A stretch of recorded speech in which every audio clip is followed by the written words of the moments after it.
The Batman is finally released in theaters. That means it's time to start talking spoilers.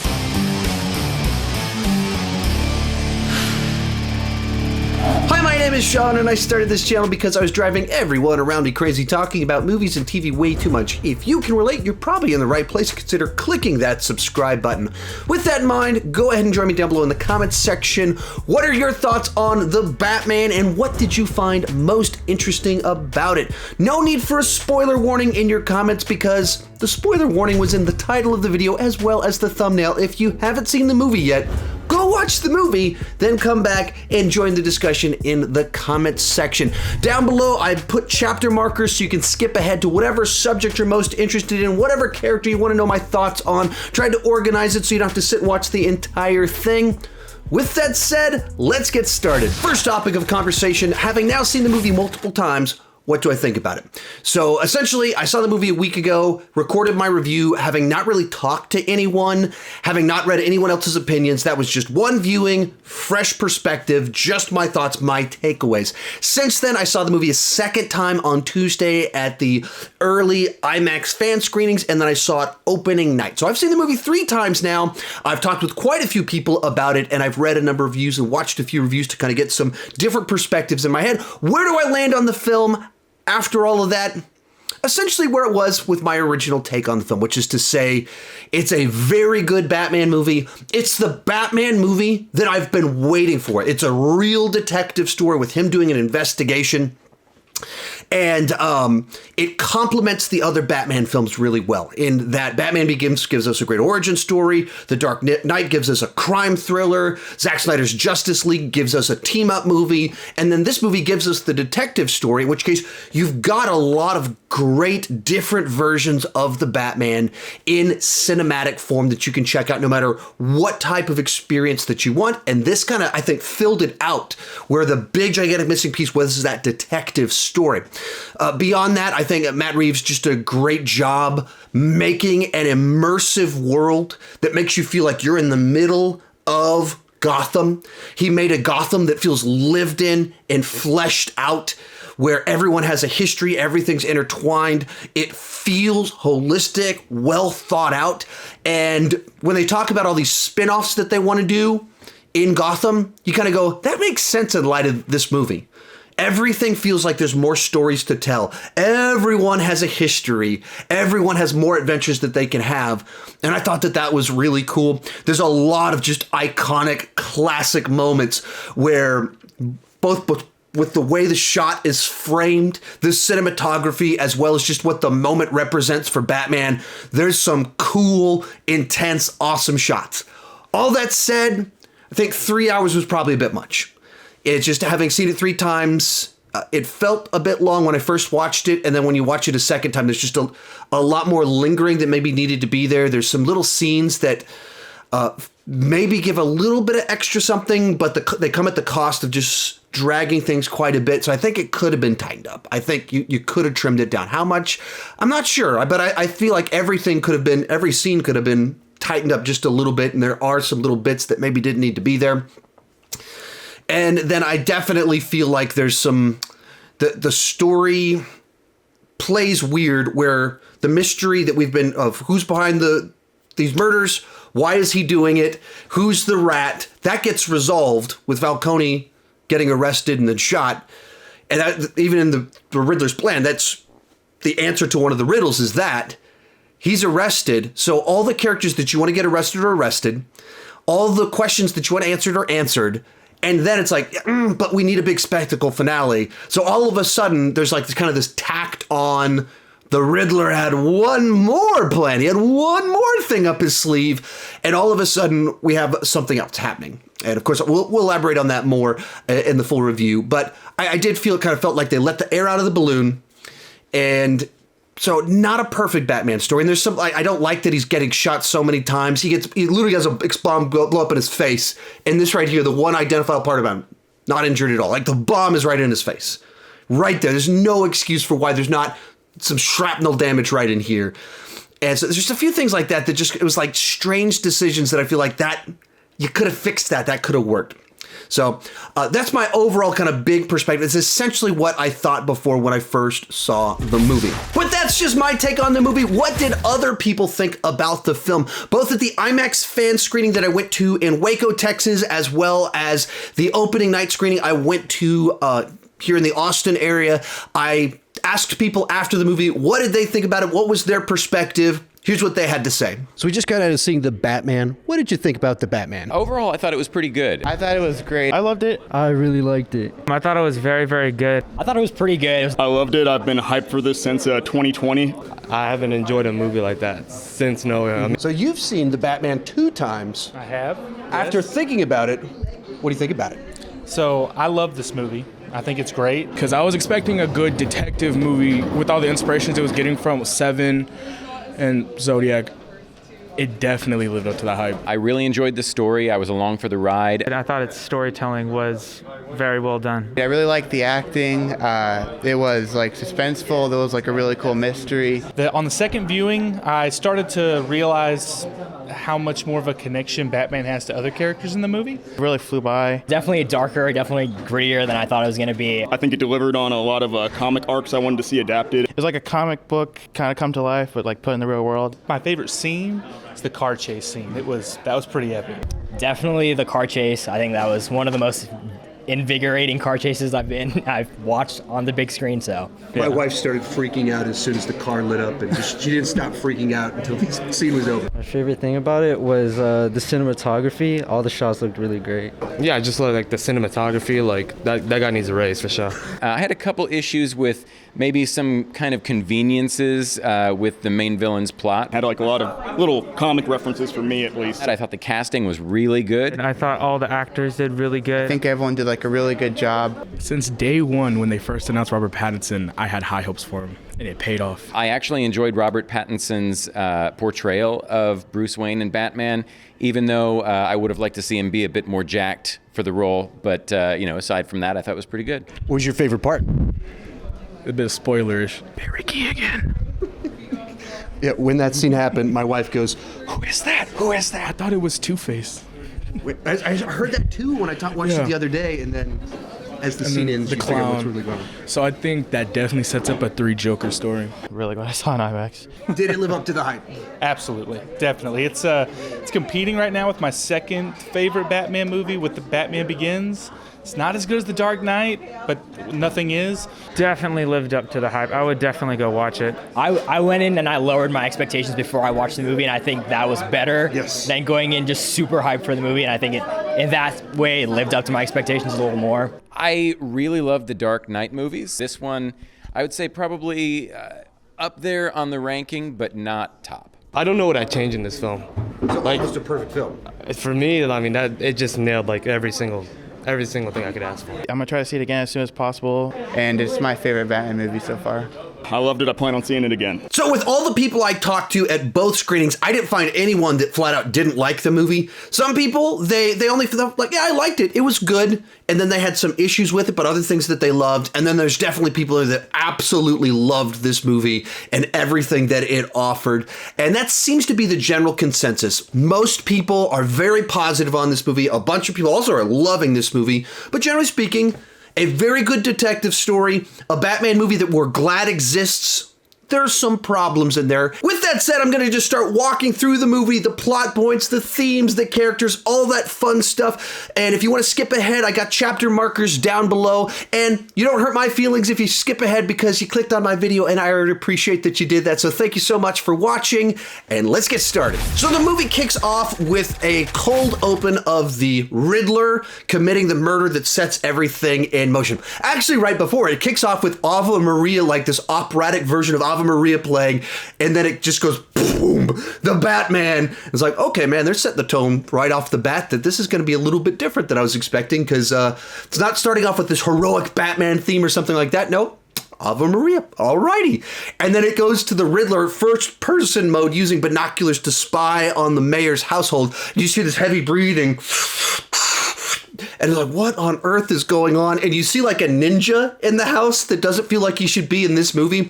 And I didn't immediately pick up on the fact that it was Halloween.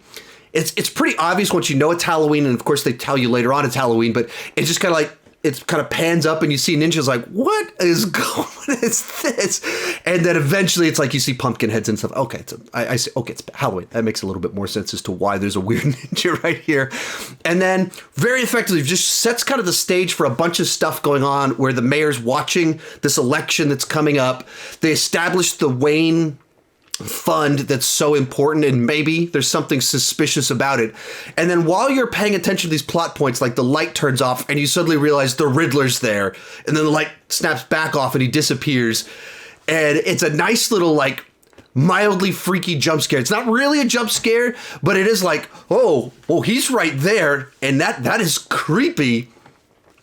And then he snaps and just starts beating this guy's skull in, just establishes in the opening scene, this is a very hard PG-13. And I said this in my other review, but it's a movie that I really felt like if an independent studio put out the same movie, it would be rated R.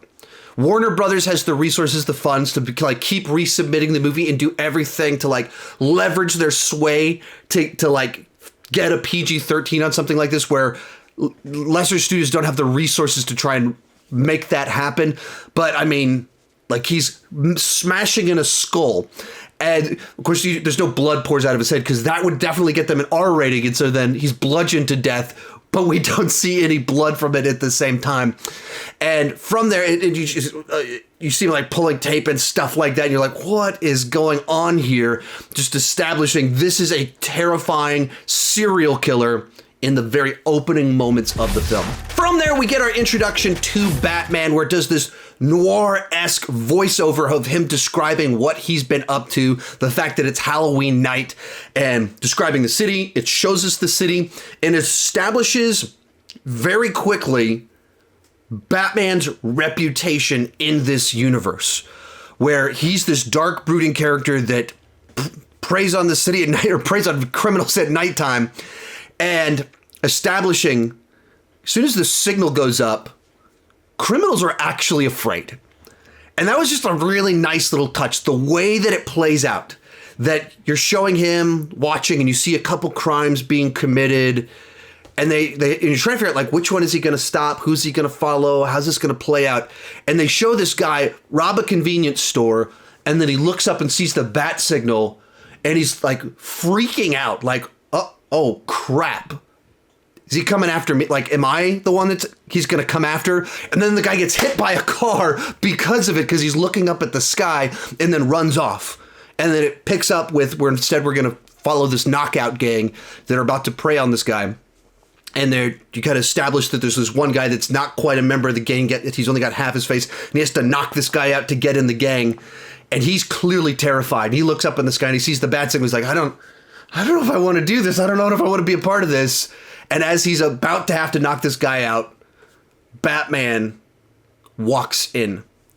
And just this brooding force. And we'll talk about this in a little bit, but one of the things that the movie does so well is just make Batman in the suit seem like this force of nature whenever he's on screen. Just from even when he's walking, how heavy he sounds. And it's one of the things my wife like whispered, like, he sounds like he's 300 pounds. And they just make him seem like this force of nature and just slowly walks forward. And then you get the scene that won millions and millions of people over in the DC Fandom trailer, where the guy's like, who are you supposed to be? Walks up to him with his metal pipe and is about to whack him on the head. And then Pattinson just demolishes this guy and keeps punching him in the face. You're like, okay, he's down. Oh, you're still going. And he goes, I'm vengeance. And so, of course, everyone freaked out when we first saw that in the trailer. And when you see it in the movie, you freak out kind of again, because it just really establishes the vibe and energy of this Batman. That he is out to get bad guys. They are afraid of him. Just before this, they set up this moment by this shoplifter guy sees it, and he's so afraid that he gets hit by a car because he's afraid that if the Batman finds him, Batman's going to do that to him. That's who this Batman is. And so then a fight breaks out, and Batman beats all these guys up. And then I think the key moment that kind of establishes what this movie is and kind of the journey that this Batman, this Bruce Wayne, is on in this film, the person he saves is like, don't hurt me. The person he saves isn't like, thank you. The person he saves isn't like, isn't grateful, or it's not that. The person he saves says, don't hurt me. Because everyone is afraid of him because he's vengeance. He's labeled as a vigilante. He's not perceived of as a hero. He isn't perceived of as the guy that saves you. He's the guy that punishes the bad guys. Vengeance for the bad guys, which right out of the gate lets you know the movie that you're watching and who this Batman has been up to this point in time. So from there, we get our first investigation scene. And this is another sequence that was heavily featured in the trailers, in particular the DC Fandom trailer, where you kind of follow Batman walking in, that also immediately in the sequence establishes the vibe that he has. The police are like both shocked that he's there, can't believe that Jim Gordon's allowing him in. At the same time, no one's doing anything about it. And you have these little moments where people like step in his way and he just looks at him, just moves his eye, and then they turn out of the way. And then as I don't know, it was a corridor, whoever shows up and is like investigating the body, looking over it, and he almost steps in Batman's way, and you just have this moment of like guys like, so very early on, establishing this guy just oozes intimidating energy from him. And they got to mention that there were going to be inspirations from Seven and the works of David Fincher. In this sequence, immediately you get all of that, where you have a killer with a distinct style, a distinct message, leaving a series of clues. Clearly they're trying to communicate something. Clearly they're getting at something here. All of that feels very Seven-esque, and the movie just lingers on the investigation. It doesn't feel like it's trying to get to the next plot point. Pauses as a riddle is read, and as the audience, you have time right there where you can think through what's being said. And I'm not really a riddle person, but a couple of times as we're going through this, my wife was like, hey, it's this. And she figured them out as she was going, like, they're smart enough that they're not super duper dumb and obvious, but they're not so wild and crazy that you couldn't figure it out right there in the moment. And so you're just kind of going through little pieces of this investigation, trying to figure out what on earth is going on here. And this stays throughout the entire film. This sort of investigative vibe where Batman and Jim Gordon are actually partners. They're partners, like we're almost in a, not buddy cop movie, but Seven-esque investigation. So I'm about to say buddy cop. That's a different genre entirely. But you did have partners in Seven. And they have different perspectives and they notice different things. They have different resources available to them. And they keep using one another to try and solve this case. And you just get these fun little light moments of levity. It's not forced quips. It's not MCU humor. But like the thumb is cut off and you're like, like this horrifying thing where the thumb is cut off. What on earth does that mean? And then you have this like riddle that they solve about drive. Okay, go to the car, thumb drive. And thumb drive is a punchline to a joke followed by a little bit of a gross out gag of like, well, how do you unlock a computer these days? My computer right here, you need to cut off this finger. I probably should tell you that you need to cut off this finger right here if you want to get into my computer. And so it plays into the thought in a way, into the plot in a way that makes sense, but it's also a mildly dark joke in what they're doing with all this stuff. And they have little moments like their banter between them all throughout the film where they show up at the orphanage and Batman goes, no guns. And Jim Gordon's like, that's your thing, man, not mine. It's like a perfect little joke that feels like what would really be said and establishes the differences between them. Jim Gordon is a cop. Of course he's going to go in there with a gun. He's not wearing an armor suit that can take bombs and explosions. And so what I found fascinating about the film is that Jim Gordon they don't give him like a ton of depth. He doesn't have like a character arc. You don't learn anything about his family. But this is probably the most present he's been in a Batman film. And absolutely the movie where him and Batman are partners the most. I mean, in the Nolan films, of course, Bale is working with Gordon all throughout the movies. It's part of his plan. But here, I mean, every investigation scene, they are working it together where Gordon's partner is Batman. He doesn't have this other person he's working with. It's Batman is the person. And so that's just a really neat little dynamic that they worked into it of a way to use Gordon that makes him interesting, makes him fun, has great chemistry with our Batman. So Wright and Pattinson, great on-screen vibe dynamic between the two of them. But at the same time, it's not like the typical way that you use a character where they have to have this arc of how they play. No. He's there to like flesh out these sequences. Just an interesting little way to do it. And on this note, let's talk a little bit more about specifically Robert Pattinson as Batman. And I'm going to distinguish between Batman and Bruce Wayne because they're kind of the two aspects of this. When you're cast in this role, there's two gigantic things that you need to be able to do. And when I'm talking about the characterization as well as the performance and what they're trying to go into. But so specifically talking about him as Batman, I've touched on this quite a bit. I thought when he's in the suit, I think that he plays Batman really well. And how much of that is just the costume? How much of that is Matt Reeves knowing how to frame a shot, knowing how to put that camera in just the right spot that makes him look gigantic, the right way of the way the costume is designed to like make his eyes significantly more emotive. And so you can get so much more from him just because of his eyes behind the cowl. How much of it is the sound design of making him sound gigantic? And just little things like I noticed, especially the third time, every time he moves, you got to hear the costume. And it's an interesting thing because it makes you feel Batman whenever he does anything. If he takes a step, you hear the clumping thuds. And whenever he moves, you hear the suit and the rubber moving. He just grabs a piece of paper and you hear slight rubber moving. And just makes him a presence that he fills every space that he is in. And Pattinson, and for what he's able to do, like absolutely pulls off being this intense force. And as much as it might seem simplistic to say that, like, it's so much of just the way he moves his eyes, turns his head, and just stares someone down, it works. It doesn't need to be overstated. It doesn't need to be overdone. But the whole product that they created of this Batman feels like a terrifying threat. Every time he's in the scene, you feel him. And like I said, it's a very, in certain senses, Batman is inherently pretty one note when he's in the suit. He's not going to be flamboyant, charismatic, quippy. That's not who Batman is.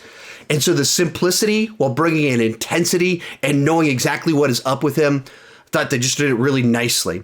And likewise with this version of Batman, they're doing these little mysteries. And there's like there's a scene in the intro where the police chief shows up and he's like chewing out Gordon and they're in the middle of a fight and Batman is unfazed and just goes, "He lies still." Solves the riddle right there because that's all he cares. You know, your guys' drama. I don't care about any of that. He's just focused in on this mission. And then even to that point, at the end of that opening scene, when he sees the child there and just intensely stares at the child. And you learn so much about him just through this stare that goes on too long. And it lingers on the shot too long. But that's almost the point. You learn so much about this Batman and how he's wired, what he's thinking through just an intense stare like that. But the other side of the performance is Bruce Wayne, and performance as well as characterization.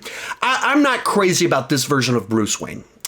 The idea that you have a billionaire loner that's reclusive, that's not doing anything, that seems like that would like make people very suspicious of what he's up to. Likewise, it just doesn't, I don't know, it just feels, the idea of a Bruce Wayne that's not concerned about his family name and the legacy of the company and all that stuff, like it feels like it's lost something. And it seems like this movie's trying to do a bit of kind of its own version of an origin story of, it starts off with him as a vigilante that's just worried about punishing criminals. And throughout the course of this movie, he learns the importance of being a hero and the importance of his family name. Because the idea of the family name, the Wayne name, that's running all throughout this movie. But you have a Bruce Wayne that's not really concerned about it in the traditional senses. And so I wasn't crazy about that side of things where he's, Bruce Wayne doesn't really exist in this world. It's just Batman with the mask off. And even when he goes to the funeral, he's going because he's looking for the Riddler.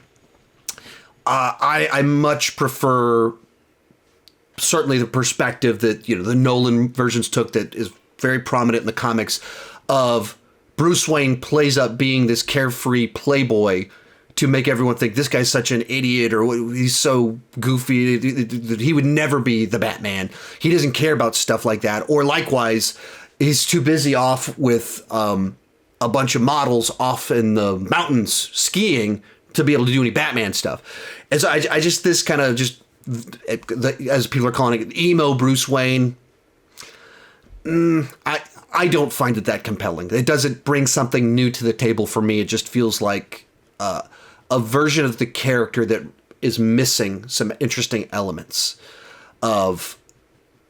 I like a Bruce Wayne Batman that is essentially just three different personas. There's the Batman with the mask on, who's on the mission. There's the Bruce Wayne that Alfred knows, that is this hurt person that's trying to save the city, that does care about the Wayne name, but only really Alfred knows that guy. And then there's Bruce Wayne, the public persona, that is designed to send people on a different track and give him an out, give him a series of excuses as to why he's gotten injured, give him a series of excuses as to where he's been when the Batman was doing different things. And so I just kind of this idea that he doesn't get along with Alfred, and you're not my father. Like when you literally have Bruce Wayne doing the "you're not my dad" line. I don't know. That dynamic, that relationship there, where there's a certain disrespect for Alfred built into this one. The sequence where there's going to go to the funeral and Alfred is deeply concerned about the Wayne name. And he's like, you have to keep up appearances. Like you need to respect that name. You need cufflinks. I don't want your cufflinks. And he takes them off and hands them to him. And like, this means something. And Bruce Wayne's like, no, you're a Wayne now. And Alfred's like, your dad gave those to me. Like, that was certainly not the direction that I would have taken a Bruce Wayne, and certainly not the direction that I wanted him to go. And I'll kind of touch on this at the end. I was hoping that this would be a much more distinct arc for Bruce Wayne. And maybe this is why it sits kind of bad with me, and it could be resolved in a sequel. But they establish him just so reclusive, detached. He goes to the funeral, and the mayor's like, Bruce, it doesn't seem like you're doing anything. Your family has a history of philanthropy. I'm mispronouncing the word horribly. But you're not doing anything. And of course, we as the audience know what he's doing. But there's this concept of Bruce Wayne as the public figure. Wayne is a name in the community that's pivotal. And he's not doing anything. And I felt like right there they set up what could be a very interesting arc by the time the credits roll, where he grows as Batman to be the hero, and he grows and learns the importance of Bruce Wayne being a public figure for the good of the city.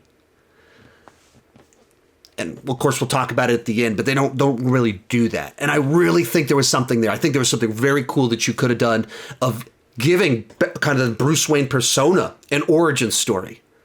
That's pretty cool. How do you do an origin story that without repeating what we've seen before?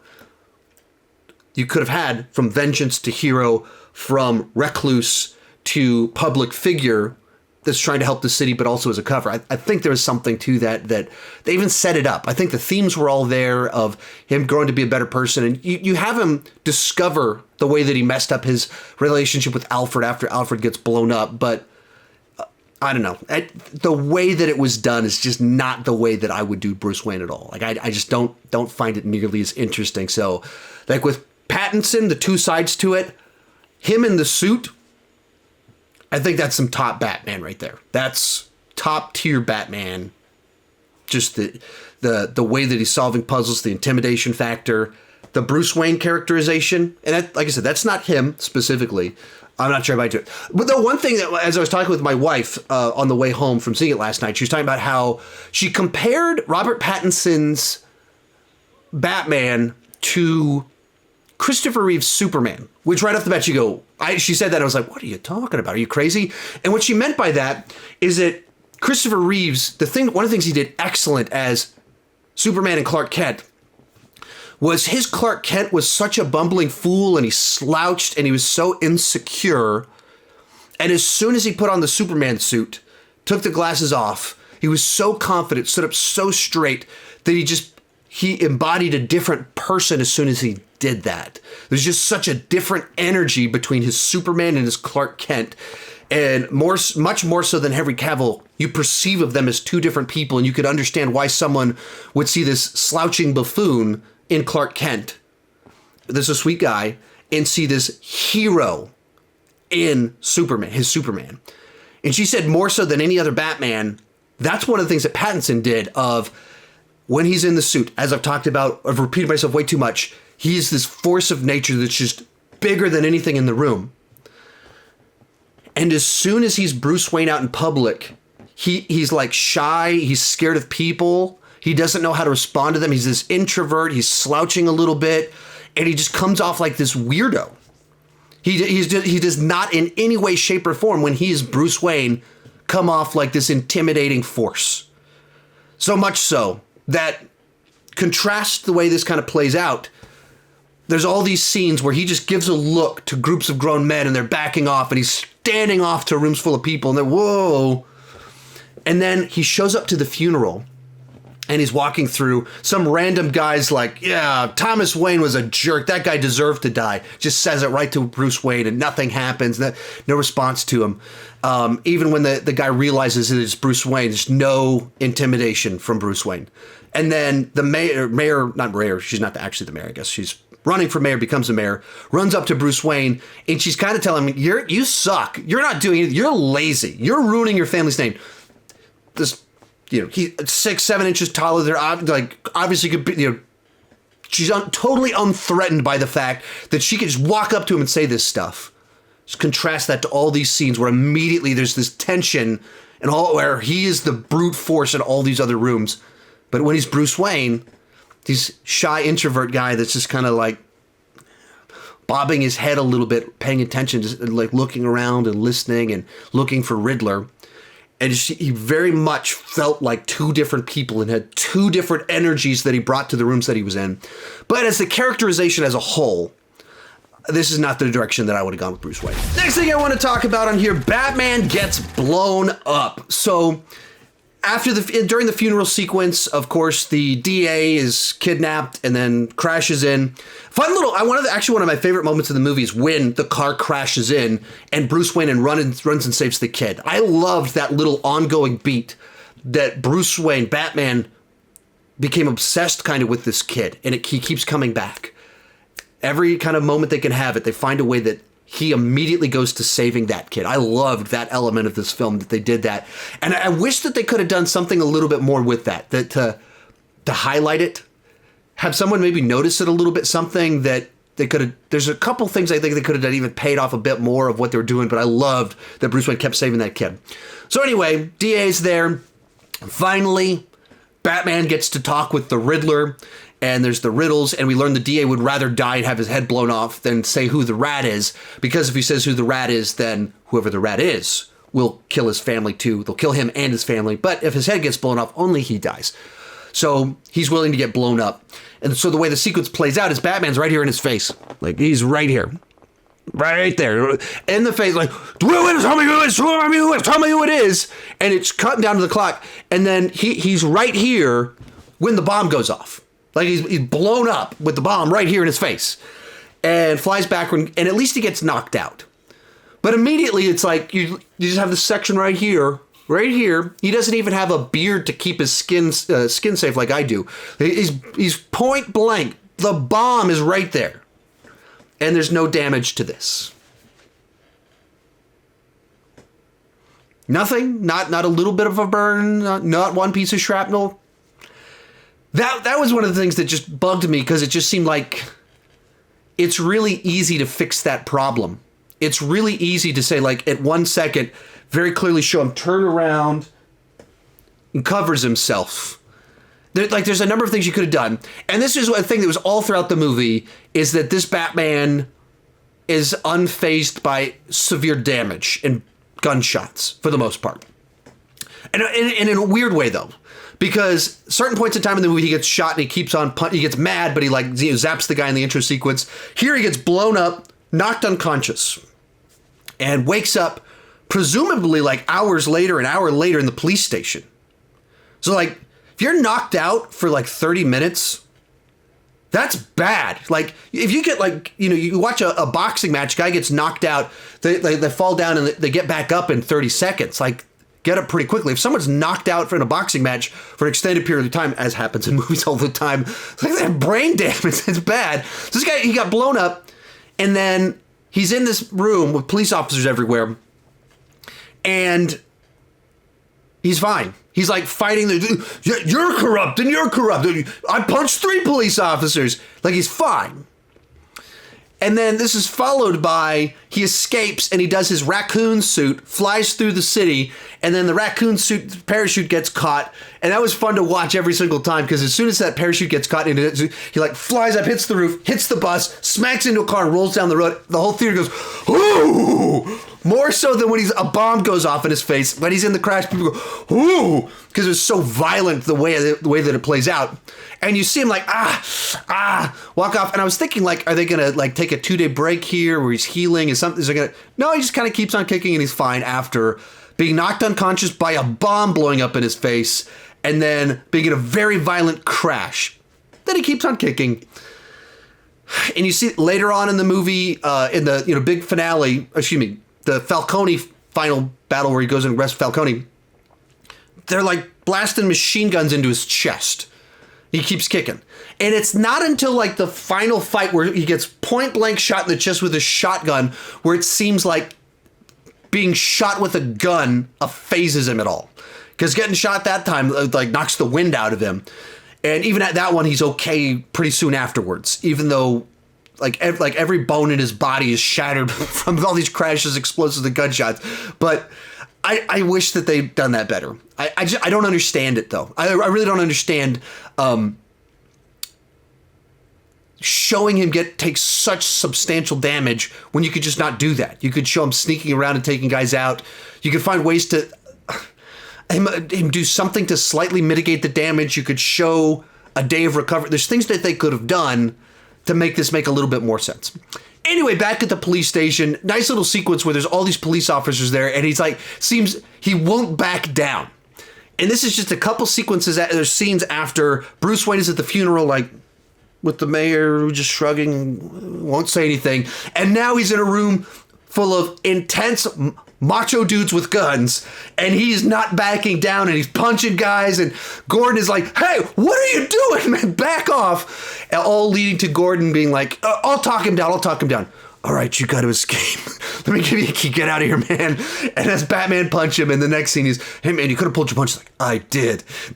Great little moment right there. I love the way that little bit played out. But I don't know, that's the stuff with this movie that makes it like so close to being my favorite Batman movie ever, and at the same time, very clearly, I can't put it as my favorite ever, because there's just too many things that kind of pull me out with the damage that he takes, there's just some of the logic of how it plays out. I don't get why they did it the way they did. From there, let's get started talking about the Penguin. I just thought they knocked this out of the park. I loved what they did with the Penguin here, and the performance, the prosthetics, it was perfect. Even the way that he's used in the movie, this is exactly the right way to do it. How do you have a movie that sort of has 3 big villains in it, in Riddler, Falcone, and Penguin? This is it right here. You make him this character that's lived in. He has a history. He's plugged into this place, but he's not the person that's pulling the strings. He's not the person that's behind everything. It's just a lived-in world, in which case these characters are there, and we'll get to see more of Colin Farrell. Of course, he's going to show up again, but he doesn't need to be the main part of the plot. He's just one of the stops along with the investigation, and the performance here and the makeup were phenomenal. I mean, it probably, I don't know what award you win. I guess is that makeup that needs to win something. So I saw it the second time, and was driving home with my buddies, and one of my friends who loves movies too, could win movie trivia contests, all that fun stuff. He doesn't necessarily follow all of the news though, movie news though, so he doesn't know the casting, things like that. And he was like, man, I don't know, who was that guy that they got to play the Penguin? That guy was fantastic. I don't think I've seen him in anything before. I was like, dude, that was Colin Farrell.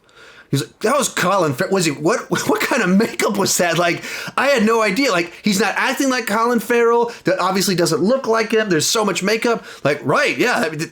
I mean, I couldn't believe how good it was. And I mean, he like has this big personality. He's funny in a way that comes from a character of being like this person that's just playing coy with everything and feels totally comfortable saying inappropriate things and responding over the top. Like when Gordon's like, look at this picture, what they did to my partner's like, oh, come on, man, don't show me that. I mean, just all of his reactions, his responses, when he starts making fun of the way that they're Spanish, like, are you guys, that's the worst Spanish I've ever heard. Like, what are you talking about? And he's talking to like, is this guy stupid? Did he make a mistake? And in a certain sense, you can see why Batman was following down. He's trying to figure it out. Like, what does this mean? What's this name? And then someone else hears it and it starts just saying the cold, blunt version of it. Like, this guy's stupid. If you don't know how Spanish works with a rat would have a la, not an L, it starts correcting in a way that would, of course, immediately make Batman go, Riddler wouldn't make a mistake. So what on earth is going on here? And so you can reinterpret it. But just a nice way to take a character that's not front and center. He's not the star of the movie, and get an actor that can make him steal every scene that he's in and make you want more of this guy. And he feels like he needs to be in the story to kind of progress things and have a character that's in kind of that mid role that wants to take over. And at the same time, someone that doesn't need to be the main villain. And so this is just, the whole movie was cast great. That was something special and inspired, because you do not look at Colin Farrell and go, Penguin, Oswald Cobblepot. And however that worked out, that Bat Reeves is looking at him with the casting would go, that handsome man right there is Oswald Cobblepot. Like, you just don't immediately think that. And it's that's one of those things where people say all the time when we're trying to do fan castings and we're trying to guess. And the normal ways that we do that, I don't think are very effective at actually guessing who they should pick, because they just know better than us what they're going for. You would never, ever, ever do a fan cast and say Colin Farrell for Penguin. You would never, ever, ever in a million years do that. And it was perfect casting, phenomenal casting. They know better than us. They're very smart, and they know what they're doing with these things. Next up, let's talk about Catwoman. Another great usage of a character where you just have this lived-in world where in the investigation, Batman comes across all these lively characters that live in Gotham, and one of them is Selina Kyle, who is working there because she kind of has to, trying to help friends. It's the world that she's lived in, has this skill set, but she doesn't believe in what these people are doing. She doesn't like them. And so then she ends up partnering with Batman for her own purposes. She's not a hero. She's not even a vigilante. She's just trying to avenge her friend and make right her family and all the ways that her family's been wronged and she's been wronged by her father. But so she's partnering with Batman just because they have certain aligned goals. And she likes him. And he likes her. They have a nice chemistry to them in the way that they go back and forth. I thought that this is just a great version of Catwoman. The way that she played into the story, the way that she's made sympathetic and has a skill set, but she's also not too powerful. When she fights Batman, she's trying to hurt him. She doesn't land one punch. He's just trying to deflect her, get her under control to talk to her. If she's trying to hurt him, she can't land one punch. And it's not that she can't win a fight. We see later on she wins some fights and like brutally smashes a guy's head on a desk. And so she has skills. She is the cat burglar that can sneak in and crack safes. She could fight. Doesn't mean she can take Batman. I appreciate it. There's so many movies where it's like they want to like, how on earth are we going to prop up Catwoman? We'll have Catwoman beat up Batman.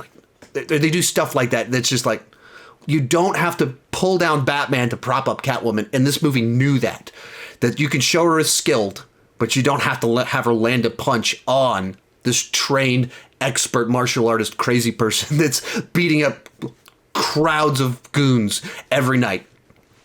But then just, the way that she's kind of incorporated with Falcone and I didn't find the reveal that that's her father all that compelling because I kind of guessed it. I was like, I don't think they're going to say that they had a relationship. So what's the other relationship you can have that's not a relationship? It's his daughter. Okay. Then they reveal it was like, okay, that makes enough sense. I'm not blown away by it, but it fits into what you're doing with this movie in this world.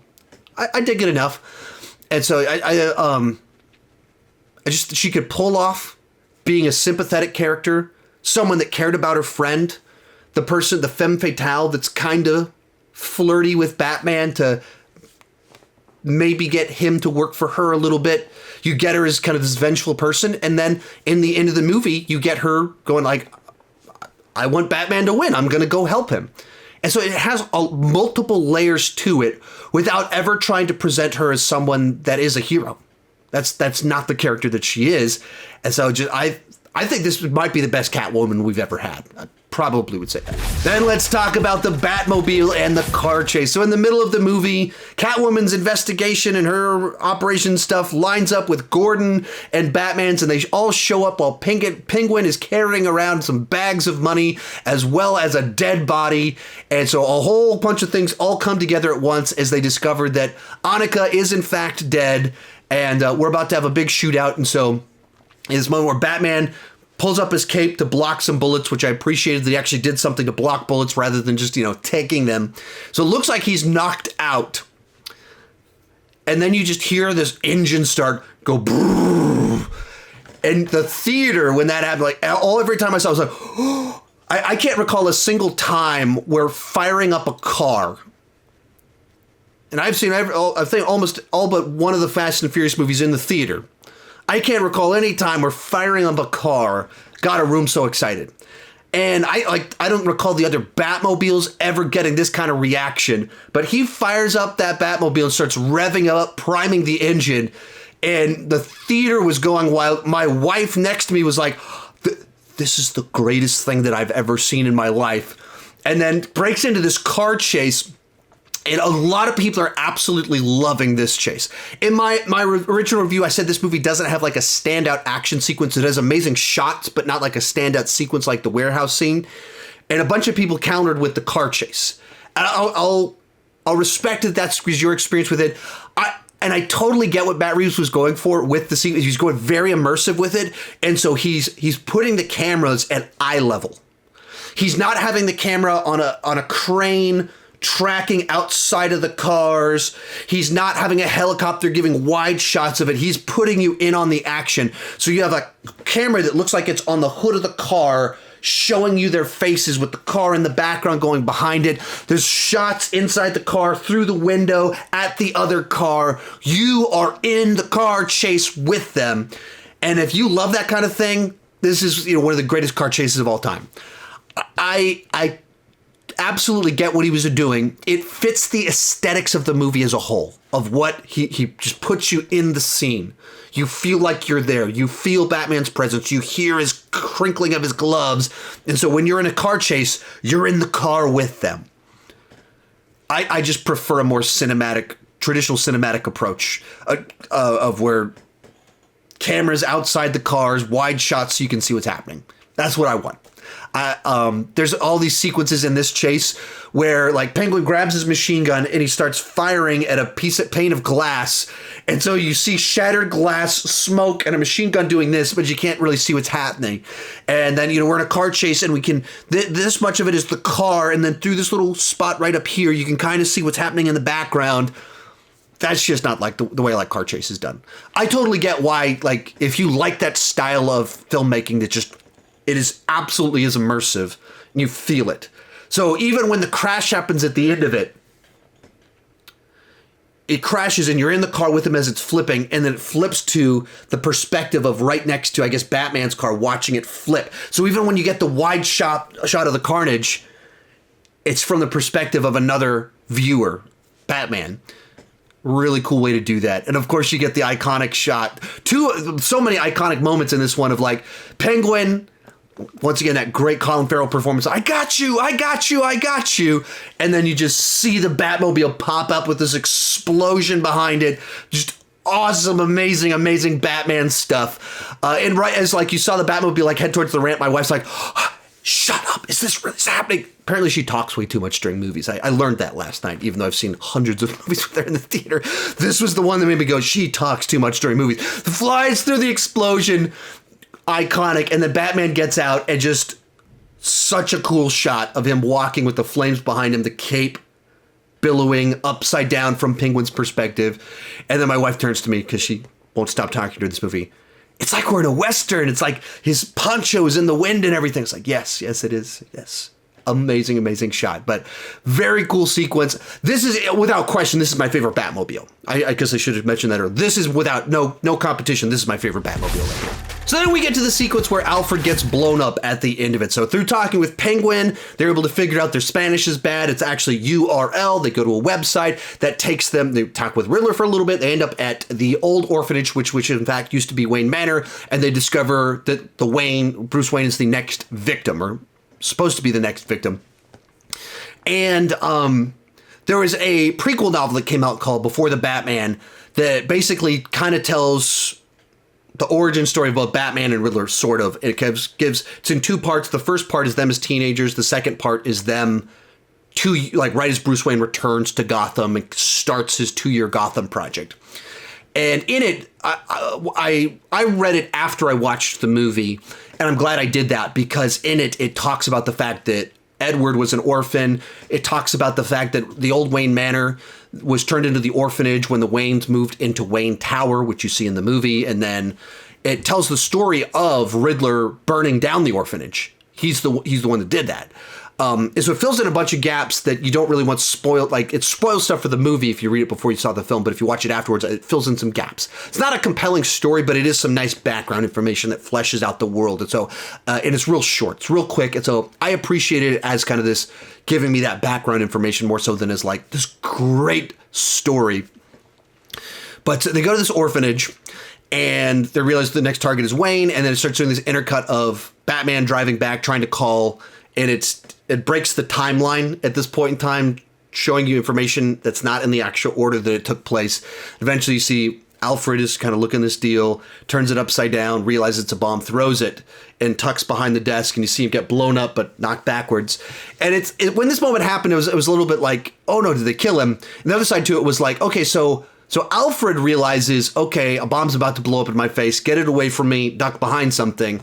So the writer clearly knew that that's a good idea. Why didn't they do that with the Batman deal at the beginning where he blows his face off but doesn't get any damage for getting blown up? Anyway, Alfred gets injured. It was supposed to be Bruce Wayne. Turns out they got Alfred instead. And they get this the card in there, and it says, "I'll see you in hell." And they prime the audience really nicely with this one because he gets a note that says, "To the Batman," but he's Bruce Wayne when he opens it. So Bruce Wayne opens the card to the Batman and says, "I'll see you in hell." That primes the audience so that when you get to the scene later on where Batman talks to the Riddler says, "I told you I'd see you in hell." And the image our brain as the audience was that Bruce Wayne read that. And so they're trying to trick us into thinking Riddler has figured out that Batman is Bruce Wayne. And so they just did a couple things to just prime your brain, your images in your head, to trick you into thinking it's going in a different direction than it actually does. Anyway, so Alfred gets injured, but he doesn't get killed. And this kind of sets in motion a series of kind of reveals of information where Bruce Wayne goes and talks to Falcone, and Falcone tells him that in fact it was his parents had someone killed, because Riddler releases this information that says some stuff. Bruce goes to talk to Falcone about it. Falcone says, "Yeah, it was that's everyone else did this. It wasn't me. It was all those other people. But your dad had me kill a guy so that we could shut him up about your mom." And they maybe should have played this up a little bit more, that Bruce Wayne is emotionally compromised. That's why he fell for such an obvious ruse and trap.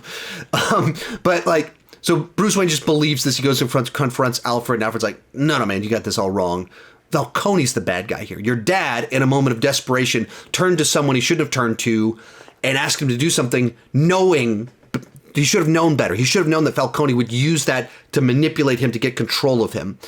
and he didn't put that together, so he made a request that just led to a scenario where suddenly Falcone had leverage over him, but your dad was a good man, so he was going to go to the police, and then he ended up dead.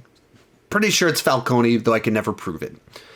I think there's a little bit too, like, given the mission that Bruce Wayne has been on, why would Alfred not say this material earlier? Why are you sitting on this one? You've been investigating this while Bruce Wayne has been training for 20 years because of that murder, and you've never, like, hey, man, let me just tell you real quick, I think it was that guy. You're the world's greatest detective and really smart. Why don't you help me with this? Once again, these little things in the movie that are like, I know you have to wait to have reveals and twists and turns to make it play right, but it feels a little bit like this is information that, why would Alfred not share this with Bruce Wayne prior to this moment? Anyway, it turns out to be a nice emotional moment because they'd shown them to have such a cold working relationship up to this point in time. Finally, you get the moment where Bruce starts to accept him as the father figure and open up to that side to it. So there's a little bit of not a little bit, there is a significant journey there with them that's that side of the story that I wish kind of in other areas had a little bit more weight to it. So along these same lines, we kind of start getting all of our answers at this point in time, that Riddler was this orphan that felt burned by the system. The Wayne charity renewal fund wasn't used the way it was supposed to be used. All these people were corrupt. Riddler assumed this meant Thomas Wayne was in on all of this all along because of his own corruption, was just setting it up for himself as this laundering scheme. And so he's trying to kill all the people part of these lies that he felt burned him. And part of this is also trashing all their reputations. And through the journey of all of it, we realize that behind all of it is Falcone. And as kind of like, I don't know that I didn't need the final reveal on it to be like, oh, like blew my mind or anything like that. So I didn't mind the fact that it kind of plays out as pretty obvious, like, oh, the mob boss, he's the one that's behind the organized crime. Yeah. Right. There's only so many people it could have been. And if you're not going to do like a real shocking twist reveal, like it was Alfred all along, if you're not going to do something like that, there's not a ton of people it could end up being. And so when you get to the end of it, it's like, yeah, Falcone. Yeah. The guy that does stuff like this is like this. That makes sense. That makes sense. It's not certainly very far from mind-blowing, but I guess it works well enough. And through all this, we learned that, in fact, he personally killed Annika, sets off Catwoman. So Catwoman goes off to go and get her revenge on him, which leads us to the first into the movie. So Catwoman goes in to confront her father about killing her friend and goes in there with a gun intending to kill him. Batman, knowing she'll get herself killed if she does this, heads in to try and stop this from happening. And this is like a series of things in the movie that were both very cool and frustrating at the same time. That, like, I've seen where they have Catwoman pointing a gun at Falcone and then she just misses in a way that was like, I don't feel like she should have missed. Felt weird that she's like was so like she just missed, like the lights kind of turn off right after she shoots, and so like the lights could have turned off right before, and it would have like it. You could have played it just a little bit better to not just have it that she's a bad shot. Like it just seems strange that she's missed the shot, and then this is running parallel to Batman making his way through the building, which on the one hand is an awesome sequence of him in a fight sequence that is lit entirely by machine gun fire, and I imagine that's what they thought, like what would be a really cool Batman fight. It's in the dark. He beats the crap out of 8 guys, and the only lighting, it's pitch black besides their machine gun fire. That's a fun idea for a sequence. But then when it turns into, there's got 2 guys point blank at certain points, machine gunning his chest, and he's just walking forward. It's where you take it in the wrong direction. Like, if you take machine gun fire to the chest, probably mess you up. And if you're at point blank, why wouldn't you just go like this towards the one area that is exposed human skin? It pulls you out of the moment. Like, you had such a cool shot, such a cool sequence, so many things about it are so great. And then you make me go, wait, why isn't he phased by machine gun fire straight to the chest point blank? Why aren't they shooting for his face? And I shouldn't be in the middle of a sequence that I'm like, this is awesome, but wait a minute. I shouldn't have the but wait a minute. Just design the sequence so I don't have to go but wait a minute. But I did go but wait a minute. And then, so we get to Catwoman, and she beats a guy up and slams the guy's face on the desk. That was pretty cool. Like that quite a bit. And then she gets cold cocked by Falcone, who starts choking her out, reveals that Falcone was the one that killed her mother. I've seen it 3 times, and I'm still a little bit unclear on what Falcone knew. Because she says, "Hey, Dad, I'm," whatever her mom's, Kyle's daughter. And I'd assumed up to that point in time that he knew all of that. That she phrased it as if he knew all of that information. So when she says it here, I was like, it seemed like, it played like she was telling him information he didn't have. But as the audience, I felt like he knew that information. So I don't know what you guys' interpretation was. What was your interpretation of that moment where she's like, I forget the mom's first name, daughter. I just assumed that like he knew all that all along, because she's like, when my mom died, he didn't do anything to help us, and he knew all. Did what? I don't quite get track with it. So Batman shows up, saves her at the last minute, punches the guy, 1 punch and he's out. And she tries to grab the gun, wants to shoot him. That was a nice little touch, this sort of idea of like what his worldview is on killing. He's like, he needs to pay. He's like, right, but you don't. You've paid enough. And he perceives of, if she kills him, it's a price for her. It takes something from her. And it's just a very insightful way, with just a few lines of dialogue, to present his view on what that would do in his worldview as a whole. So anyway, they take Falcone, who's been arrested. They're walking out. And, Falcone is trying to be confident in all of this, and goes, Gordon, like, oh, don't you guys know that you're on my payroll? You're working with Zorro over here. Little reference to in the comics, it was Zorro that the Waynes were going to go see when they were leaving.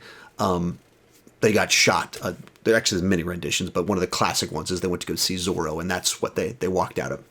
They walk outside, and there's all these police officers there, and we're revealing like the police force isn't entirely corrupt, or maybe some of them have switched sides.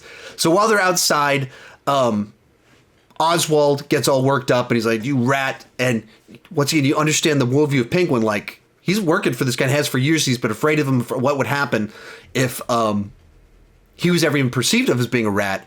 And all of a sudden, he's like, finds out Falcone's the rat. He's like, "You rat!" And he's just disgusted by that. He's publicly going after this very powerful person, and pulls out a gun to shoot at him, I guess, which probably isn't the smartest thing to do. Probably that should have had some lingering consequences, because if you pull a gun on someone in public, that's not good.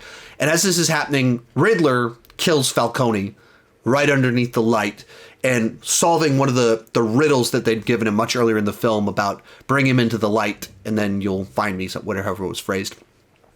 In which case, we finally actually meet the Riddler. So they go into the Riddler's apartment. They don't find him there. Someone says, "Hey, he's in that diner." And then they go to this diner. He's just sitting there, waiting to get captured. And this trailer was the shot was in the trailers. And I don't know if it was just me or because of the haircut or the way they frame things. When I watched the trailer, I thought it was Robert Pattinson and Bruce Wayne getting arrested. I was like, maybe that's my stupidity. I don't know if other people thought that, but maybe it's just the hair kind of covering the face, and you didn't see, like, that is clearly not Robert Pattinson. That is Paul Dano. All you can see is the jacket and the hair. In later trailers, they kind of show Batman in the window.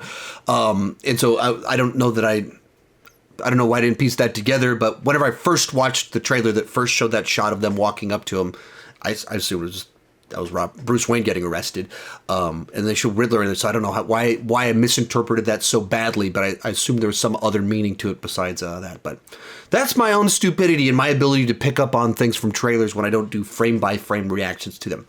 Anyway, we finally really meet the Riddler. He's been a presence throughout the entire film. He's been killing people. He's been in murder videos, and even pausing on that. Another thing that I just couldn't believe how dark they went with this is, I mean, they really made these murders seem vicious and brutal. So whenever the police chief guy, was it Pete? Or was that the mayor? I don't remember which one. I think Pete is Gordon's friend, I think. Whenever he gets killed, there's like this rat maze trap on him that looks like it's out of a Saw movie. And it's just, cell phone footage, viral footage of him looking terrified with rats on this weird device. It just felt like it was pulled straight out of a Saw movie. But then again, that's what 7 was like too, just these elaborate death trap type things. And just the gnarliness of this movie for being PG-13 and knowing exactly what they needed to avoid showing to not get that R rating, and having a nasty Riddler. And finally, we meet him in person, and he is cuckoo for Cocoa Puffs. Just he gives this very big, loud performance, but that's because he's supposed to be this totally unhinged but brilliant person that's delusional, that sees things that aren't there, but also can envision this master plan for everything that takes place in the film. And so you get to this point in time, and to me, this is where it felt like the movie kind of let the air out of the balloon. Everything up to this point in time was about, let's stop the serial killer and let's figure out the mystery of the corruption and figure out who the rat is. So we've arrested the serial killer. We understand it's the renewal fund is what is being lied about. Falcone is the rat that was behind all of this, that became essentially the person running the city for 20 years. That's the mystery of everything. The tension was all about answering those questions, and they get answered. Everyone's dead or arrested, and then there's 40 more minutes. And so inherently, that just feels like something's tacked on, because now we have to set up a new conflict. The conflict of the first 2 hours of the movie has been resolved. So now we need a new conflict. A new thing has to be introduced so we can have our final fight in the movie. And I thought that was a strange way to structure the film. And I talked about in my main review how it feels like it crescendos at two different times. You crescendo with the mystery, that's resolved, and then we set up a new conflict so we can crescendo with the action. And you really want those to come together at the same time. It's most powerful, it's most meaningful, has the best flow to it when you do it like that, and when every question is answered, but we're still going. It just, you have this feeling of like, shouldn't we be done by now? You answered everything. You set up the conflict and you resolved it. You raised the questions and you answered them. What are we still doing here? So that you get Batman heading in to talk to the Riddler, and they've set up through the little scene in the Riddler's apartment that Bruce Wayne thinks he's about to get outed as Batman. I thought that was they play that really nicely, of like the way that how smart they show him this ability to figure things out, and the little words that are on the screen, and then Batman shows up, and Riddler in crazy mode is like, Bruce Wayne. We're like, you can see it on his face, which back to what I said before about Pattinson being able to just emote a lot, say a lot while having a mask on with his eyes and his mouth. He's able to just communicate so much. And so he makes these little faces, and you realize like feels like this thing's coming to an end. He's being outed as Bruce Wayne right now. And it kind of goes through this whole thing about Bruce Wayne, this orphan. He's not an orphan. He was rich. I'm a real orphan. Grew up in this horrible orphanage where even babies were dying. And you get to this point in time where he's like, we did this together. We did it, me and you. We're a great team. And this is where you start to fully understand what exactly has been going on throughout the entire film. That the Riddler's mindset is, I'm partnering up with Batman. He's punishing all these bad people. I'll punish the worst villains, the worst criminals with him. I'll play a little game with him where he'll solve some puzzles, and by the end of it, we'll take down the biggest bad guys in town. I'm with him. I am vengeance too. And you ties back to what's established very early on in that noir intro. It's a sign. They know they're in danger.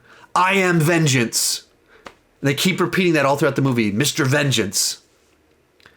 And then you realize, oh, Riddler took that to mean something very different and did something very different with it. There's just a nice little way to kind of start to pull everything together. Oh, I see what's going on here. And I mentioned this before, but they do a great job of priming you to think that he knows who Bruce Wayne is. Even giving little clues earlier in the movie that primes your brain to take a little quote from him. He goes, told you I'd see you in hell. The person that read that didn't have a mask on. The guy that has a mask on now. So you just piece it together and you realize, no, that's not what it was at all. Riddler's delusional and thinks he's helping Batman, and they're partners in this. and they're not. All this brings us to our final battle and final little sequence where Riddler's master plan was to blow up the water wall or whatever, flood downtown, cause everyone to charge into this one stadium where the election rally's taking place. And then all of his fans on the internet are gonna shoot the place up with rifles for real change. And so they're up in the rafters, dressed up like the Riddler, ready to shoot people. And the mayor, as everything's flooding, Gordon's trying to get her out of there. She's like, no, I've got to be a hero. She runs out to give a speech, and you think, this lady's, what is this? Why is she not listening to Gordon? She immediately gets herself shot, and you see all, like, 20 guys up there with guns, all aimed down at the crowd. You're like, oh, this is going to get bad real quick. And right as you have that moment, you're like, oh, crap. Man, this is bad. Awesome Batman moment where the whole dome explodes and you just see Batman drop through it. The music kicks in and Batman just starts destroying these dudes. And I'll say this, I don't think it's a great final battle because it's just way too short. It doesn't involve any characters that have a name, that you care about them getting beaten up. And so it as a whole, it kind of falls a little bit flat compared to what it could have been. Even with stuff that's set up in it isn't as powerful as I think it could have been. But it has these little moments that are amazing. So him crashing through is just such a great moment where he drops down, very quickly starts beating dudes up. And it's also a moment where you sense this, like he's saving people, which he hasn't been doing the rest of the movie. He's been getting vengeance. And in this moment, he's doing something that saves people because they're about to shoot people. He's stopping that from happening. And so in a big dramatic entrance, he drops in, starts destroying guys about to commit a massacre. And is just knocking them out left and right and knocking them off this balcony as they kind of fall down. And so in the one sense, it's very satisfying to finally see Batman save people and just destroy them. But like he goes through and he knocks like 10 guys off in 15 seconds. Just drops down, throws them off, throws a guy over there. And then it pauses for a little bit where guys start to get some shots on him. They drag him by his cape. And then he blows something up. He jumps back up. There's fog everywhere. The music kicks back in. And he's running through the fog, uses a gun. And Batman uses a gun as a bat on these guys, knocks guys down. And then he gets shot in the chest. Like, we're 1 minute into this fight and it's almost over. That's really disappointing. That just I feel like you've been waiting the whole movie to have like the throwdown where he's taking guys out, stopping the main threat. This is our final battle of the movie. It's so short as a final battle. But I appreciated the fact that finally he takes a gunshot and it actually phases him a little bit. And he's in bad shape and has a sequence where the guy like slowly reloads his double barrel shotgun, points it in Batman's face, and for a movie where the whole time people are shooting him in the chest, finally someone's aiming at his face that can be, this is exposed right here. He's aiming at it, and then Catwoman shows up, takes the guy out, and you're like, oh, that's nice. And once again, feels like there could have been more here of like Catwoman doing more than just kicking this guy 2 times. There could have been more to like make it more exciting, more involved. She saves the day, and they pause to kiss each other instead of like, hey, let's make sure we're clear. Let's make sure we're all good. They pause to have a little makeout session, and of course it's not over with. So then bad guy shows up, starts dragging her off to kill her. Bruce Wayne, who can barely move, pulls something out of his pocket. My interpretation of this, it was the Bane venom. If you don't know the run leading up to Nightfall is the comic book run where Bane frees everyone from Arkham, and then once Batman is exhausted, he breaks Batman's back. That's the famous Bane storyline, and Bane, of course, runs this juice through his body that makes him jacked. The run-up to that, I believe it was called Venom, and I think Batman failed to save a kid because he wasn't quite strong enough, so he basically gets addicted to this stuff that amps him up, and it's the Bane Venom, introducing this stuff that amps you up, makes you very strong, but also makes you a little bit crazy.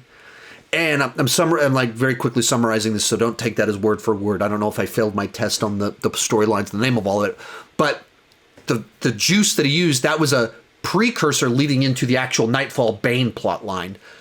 That's immediately where my brain went, where he's like, he can barely move. He's not strong enough to save the day. Pulls something out of his leg that's a glowing color, shoots it into his leg. Suddenly he's amped up, beats the crap out of a guy and won't stop. He just keeps pummeling the guy's face until two people pull him off, and he's about to punch Gordon until he kind of snaps out of it, but he's still hyperventilating. Seems like they could be alluding to where they might be going down the line with some of the stuff. And so we have this moment, they take the guy's mask off, and he just goes, I am vengeance. Establishing that these guys think that they're doing Batman's work. They think they're continuing what he's doing and punishing these people and trying to change the city through violence. And they say that, like, violence is the way. That was their takeaway from Batman. So then it goes into the final little section where the water starts rushing in, and there's like electric cables falling everywhere. So Batman jumps up, grabs the cable, chops it, falls into the water, and then kind of opens some stuff up to let the little boy out. He once again saves the little boy, lets the mayors out, lights a flare, and walks out and rescues them. It seems like another segment where it seemed like in this moment, he's finally saving people, overtly going to go rescue them, stop the cable from electrocuting. He's not punishing bad guys. He's doing something that could hurt him to help others, and then being the light to guide them out. And it's felt like, once again, a sequence that if you play the same plot points, basically just a little different. That there's electricity everywhere. There's people trapped as water is rising. No police officers can go in there because they're going to get electrocuted or they're going to drown. And so Batman dives in, dangerously stops the electricity. And this moment where everyone at the beginning of the movie was afraid of Batman, they suddenly view him as someone that's a signal of hope that can rescue them as a hero. I just thought it was played weird. Because the plot point was there, the moment was there, but it didn't seem nearly as heroic. It didn't pay off as much as maybe it could have.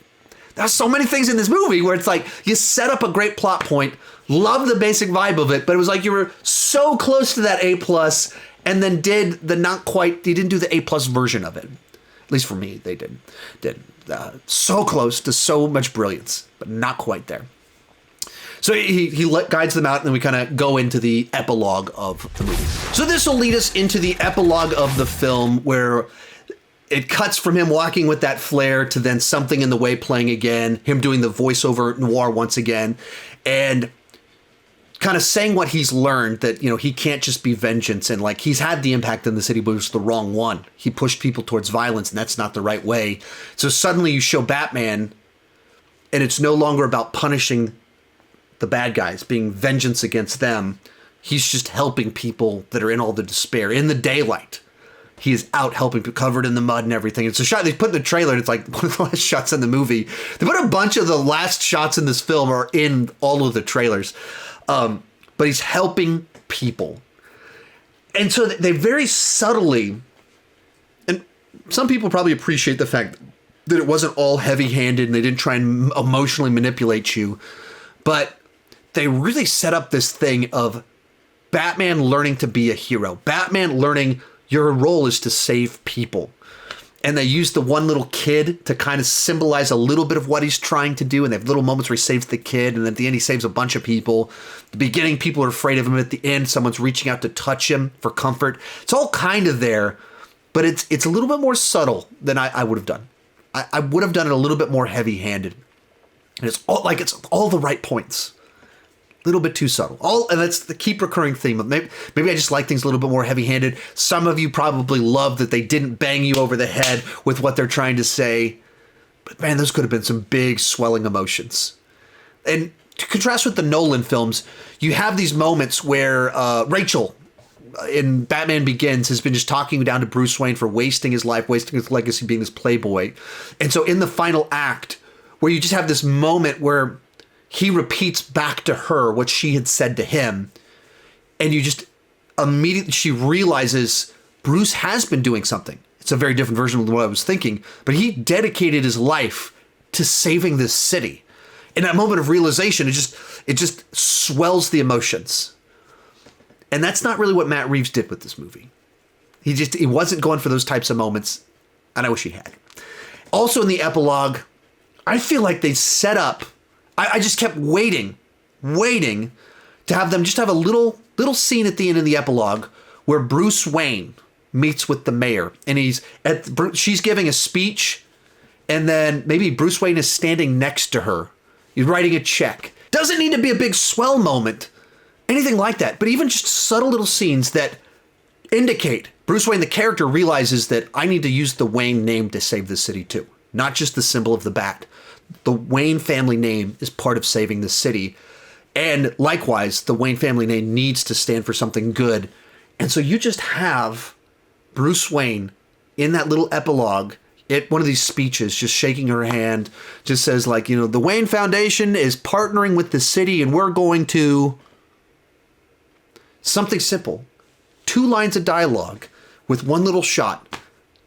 10 seconds of screen time. I think that would have paid off something that was set up as part of Bruce Wayne's arc in the movie. Like, it's there, it's implied, and you just do one shot. It doesn't even have to make the movie longer. You just change out a couple shots of him there at the speech. And I think that would have been paid off really nicely. That's what's it. So close. And then I can see all the little things that I think would make it just that much better. I gave it an A-. I stand by that. Maybe it'll go up as I process it with time, but I definitely have some things that I think could have been better about this film. And then also in this epilogue, we get the final moment with Catwoman where it closes out on them, which I thought was interesting because the movie's not really, I wouldn't take the movies being about them. So closing out not on this speech that he gives about growing, changing, realizing that he needs to be a hero and serve the people, doesn't close out on that number. And maybe intentionally, Matt Reeves was like, I don't want this to have the same ending as The Dark Knight. Dark Knight ends with a speech about Batman. I don't want what he's learned in the movie, obviously Gordon giving a speech about what Batman's learned in the movie, what the audience is supposed to take away. I don't want to end my note on the same note as that movie because it just draws immediate comparisons. So I'll have the speech, and then I'll close out with this scene about Catwoman. It's just odd to close out on that. That feels like that should have come first. So, but it was nice enough. Establishing that they matter, that she can come back, they care about each other, but he loves Gotham more than he loves her. And then once again, you get some of these shots that have been all the trailers. There's the earliest leaked shots of the movie, and it's like the last shot in the film of them riding their bikes through that cemetery. That stuff was leaked years ago, and we saw exactly that stuff and saw that it was his stuntman, not Robert Pattinson, doing all that. And finally, you got to talk about Arkham Asylum and the mysterious laughing prisoner. So there have been rumors for months that Barry K, whatever, I don't remember how to pronounce his last name, guy from Eternals, was going to play Joker. That's been rumored for months, literally months. And then there were some leaks that came over the last couple of weeks where it said laughing prisoner is played by Barry. And unfortunately, I'd heard the rumors about him playing Joker for a little bit. I hadn't heard the specific, I don't follow leak stuff at all, and someone told me in a live stream, like, yeah, they actually had these leaks, and so as soon as it cut in the epilogue to an Arkham Asylum sequence, and there's a guy talking, I was like, okay, here it is right now. I wish this could have been a surprise for me and wasn't spoiled by someone telling me leaks that I did not want to hear. I had no interest in hearing about leaks, but oh well, it happens. When I do this for a living, I hear things I don't want to hear quite often.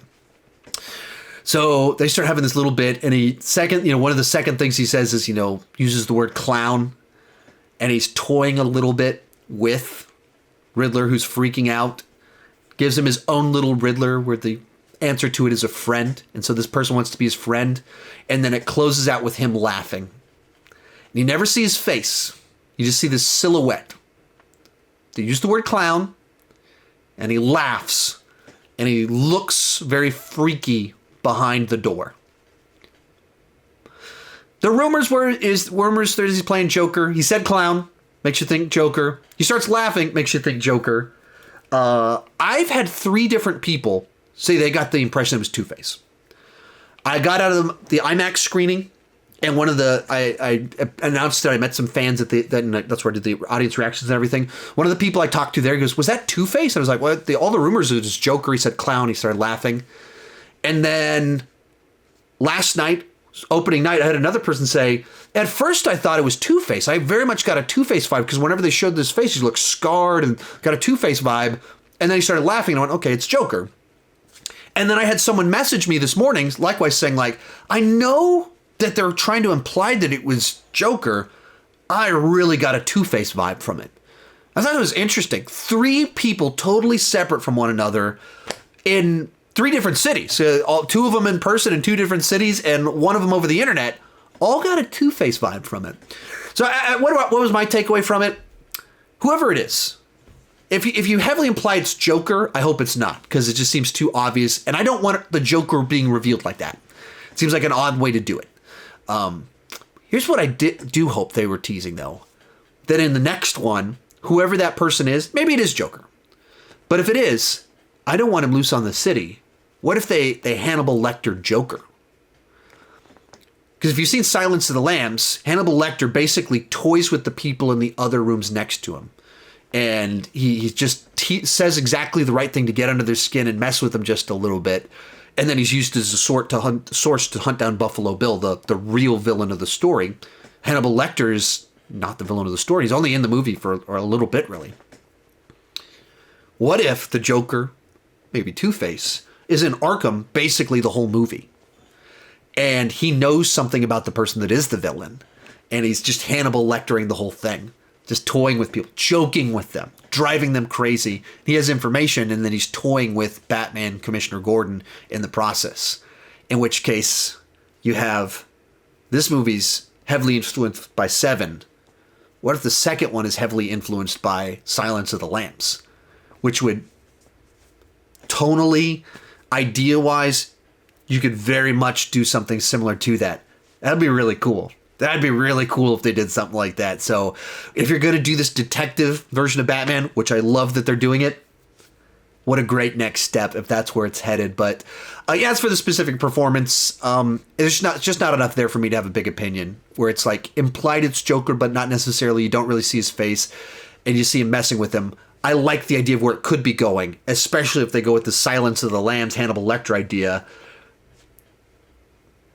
There's not enough there to comment too much beyond that. Alrighty, so this is an unbelievably long little spoiler review. Thank you guys so much for sticking with me through this very long video. It's a movie that has a lot in there to talk about, to dissect. There's a lot of beloved characters. There's a ton of plot points. It's a very long movie, and I've seen it 3 times, so I probably picked up on more stuff or remembered more stuff to be able to elaborate on it. I've had more conversations because I've had kind of a week to process it with people, so that helps to make me go long. Overall, I love that we have this type of Batman movie that was this dark and such a detective story with this vicious Bruce Wayne. Little bit weird with the way that the mysteries are resolved before we get to the final battle. And so it makes for a final battle where you don't really care when any of these faceless people are beat up. You just don't care because you don't know who they are. And so it's tough to have a big satisfying moment of, we defeated these guys we've never met before. You just don't care all that much. And it's not resolving any specific plot point. It's just stopping the bad guys. So it might as well be the opening of the movie. It could be the middle sequence. You kind of want this big cathartic release in your final battle. Like, we stopped them.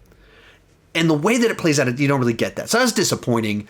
And there's all throughout the movie little things that are more nitpicks. The big thing that kind of maybe the length and the way that it's structured, kind of big issue. And then there's also kind of those nitpicks all along the way. Like, Batman walking towards gunfire throughout the film doesn't stop me from liking the film. It's a bit of a nitpick.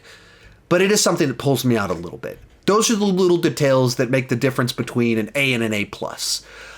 The plot being structured weird is the difference between being that A+ and getting to an A-, where there's some structural stuff maybe a little bit too long, and combine them together. And I'm confident in kind of that A- of like, love that it exists. There's definitely some stuff that I wish was a little bit different, tweaked, adjusted here and there. Alrighty, so that's my take on the Batman. I've reviewed each of the Batman movies over the last couple of weeks or over the course of my channel. You can check those out right over there if you want to see my reviews. I'm going to be updating all of my Batman rankings because we finally got a new Batman movie. You can check those out right down there. If you're watching them today, it's my old versions, but over the next couple of weeks, all of those right over there will be updated. Thank you so much for watching, and keep talking movies too much.